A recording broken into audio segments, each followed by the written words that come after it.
Uno de los problemas principales de la asignatura Metodología de la Programación 2 es el manejo y la gestión de la copia de objetos. En particular, la distinción entre la copia superficial y la copia profunda. Los objetos con los que hemos trabajado hasta ahora, especialmente en la asignatura de Fundamentos de Programación, encapsulaban sus datos internamente. Recordemos las clases secuencia, en sus múltiples versiones, las clases tabla. Todos los datos de los objetos estaban dentro del objeto. Todos los datos del objeto se guardaban en la pila. Bien, las operaciones que involucran copias entre objetos de la misma clase las llevan a cabo el constructor de copia y el operador de asignación. El constructor de copia, recordamos, actuaba cuando se creaban objetos a través de una copia, usando un modelo de un objeto ya existente. También actuaba cuando se pasaban objetos a las funciones. En aquel momento solo conocíamos el paso por valor. Efectivamente, pues cuando pasábamos un objeto o una función, se creaba o se hacía una copia del objeto que indicábamos en la llamada en el parámetro formal de la función o del método que recibía ese objeto. Y también actuaba cuando una función devolvía un objeto. El objeto local de la función que es devuelto a la función llamada se copia para poder realizar posteriormente, por ejemplo, la asignación en la función que realizó la llamada. Bien, en cualquiera de los casos, siempre se hacía lo que se denomina una copia superficial. Esto es una copia bit a bit del objeto origen al objeto destino.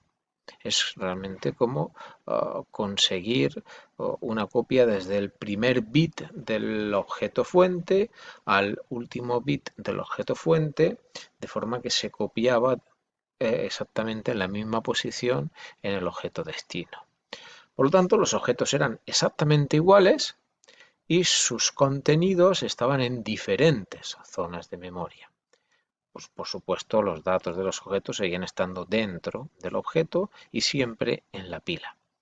Por ejemplo, si S1 y S2 son objetos de la clase secuencia de enteros, S1 vemos que tiene tres datos utilizados de los disponibles, de los TAM disponibles. Aquí los tenemos, los tres primeros, guardados en vector privado. S2 contiene 5 datos útiles de los TAM disponibles. Aquí los tenemos en vector privado.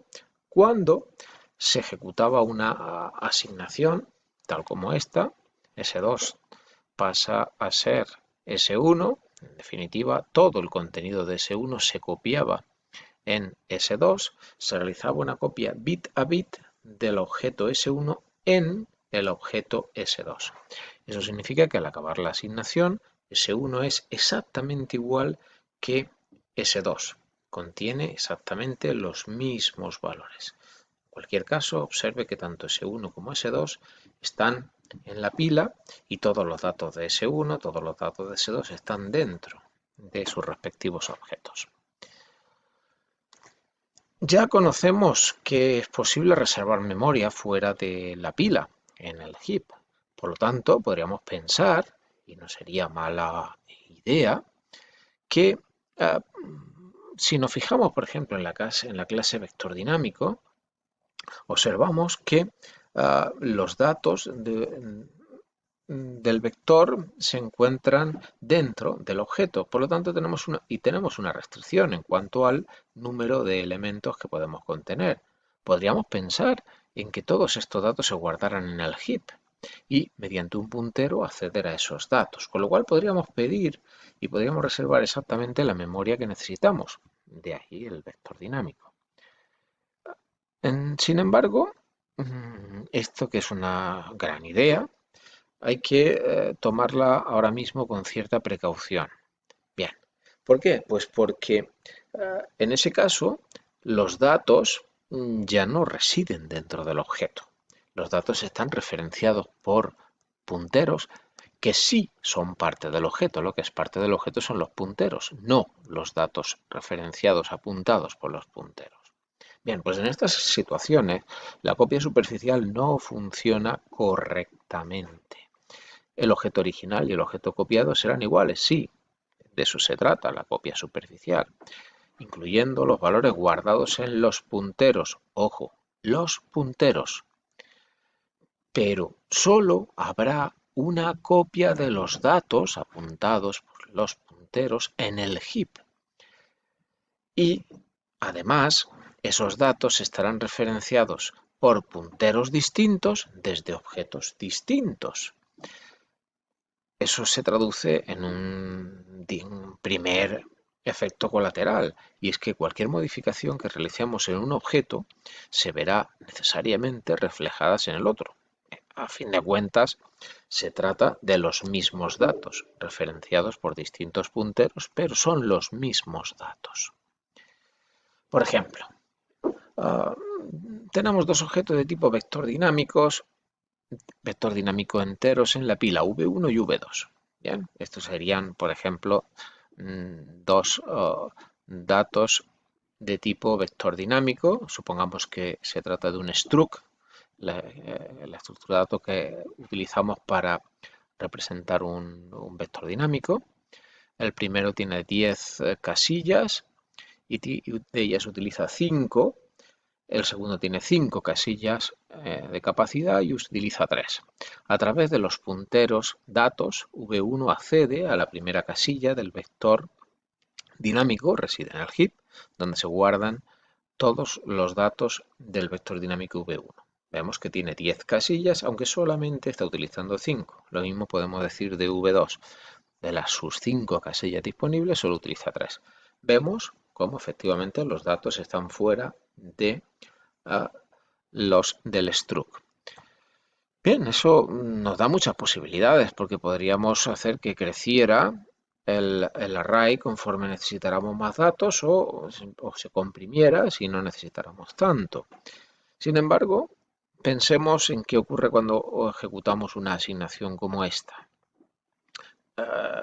Si no se dice nada, el efecto es una copia superficial, o sea, el contenido de V2 se sustituye por lo que hay en V1, con lo cual lo que tenemos es que tanto V1 como V2 contienen el mismo valor en el campo TAM, el mismo valor en el campo usados y, cuidado, el mismo valor en el puntero datos. Eso significa que los dos punteros referencian a la misma zona de memoria. Y además, observe cómo hemos perdido el acceso a esta zona de memoria, que es la que estaba referenciada por el puntero datos de V2. Con lo cual tenemos dos problemas en principio, y es toda esa memoria queda perdida, y además tenemos dos accesos diferentes a la misma zona de memoria. Cualquier modificación que se haga a través de V1 se reflejará en V2. Cualquier modificación que se haga en V2 se reflejará en V1, y posiblemente no es lo que queramos hacer. La copia profunda proporcionaría una copia completa del objeto original, reservando memoria para los datos del objeto copia. Y se copiaría los datos del objeto original y se liberaría la memoria que fuera preciso para evitar bloques perdidos en el heap. En definitiva, objeto original y objeto copia no comparten datos, no comparten la misma zona de memoria. Cada uno tiene su propia zona de memoria. La copia profunda se implementa en C++ sobrecargando el operador de asignación y sobrecargando el constructor de copia. Estos temas los veremos más adelante en la asignatura, por lo tanto, sugerimos que no intente realizar o profundizar demasiado en el tema hasta que no planteemos la forma correcta de escribir constructores de copia y sobrecargar el operador de asignación. Bien, si se hiciera correctamente la operación de copia, en este caso hablaríamos de una operación de asignación.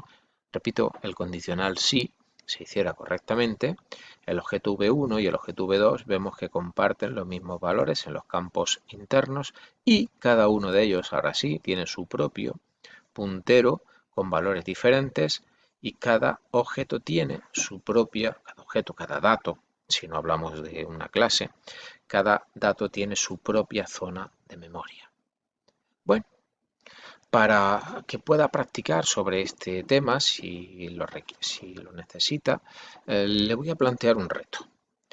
En el ejercicio 2 de la relación de problemas 2, uno de los ejercicios que tiene que realizar en la práctica 7, se le pide, a partir de esta representación de un vector dinámico basada en un struct, que como vemos utiliza un puntero para referirse a los datos del vector dinámico, o sea, los datos residirán en el heap. Le pedimos que realice, aquí tendría un esquema en el cual este puntero datos me llevaría a los datos en el heap, 5 datos usados de una capacidad de 100, y el tipo de redimensión, que es un tipo numerado, en este caso aparecería con el valor 0, se supone que sería el asociado a la etiqueta de 1 en 1. Bien, se supone que además, usted tiene que realizar todas las funciones que aparecen enumeradas en el ejercicio, que son todas estas. Puede ver su descripción en el cuaderno con más detalle. Le proponemos un reto. Y el reto es escribir la función clonar vector dinámico. De manera que esta función realizará el efecto o realizar la tarea de copia correctamente, una tarea de copia profunda. O sea, al acabar su ejecución, el vector dinámico origen y destino serán exactamente iguales y tendrá cada uno de ellos su propia zona de memoria. Observe la forma en la que hemos planteado la cabecera. Se trata de una función void y se proporcionan los struct que se van a procesar a través de referencias. Destino es una referencia a un vector dinámico y origen es una referencia a un vector dinámico const. Eso significa que no vamos a modificar los datos de origen. Sí vamos a modificar evidentemente los datos de destino porque será el resultado de la copia. Y en esta operación le hemos llamado clonar. En definitiva, lo que se trata es de realizar un clon del objeto origen al objeto destino. Bien, pues con esto creo que presentamos correctamente y motivamos el problema de la copia profunda y más adelante, en temas sucesivos, lo abordaremos y lo resolveremos con éxito. De momento, les dejo planteado este reto y cuando lo tengan resuelto me lo pueden enviar. Ya informaré del procedimiento.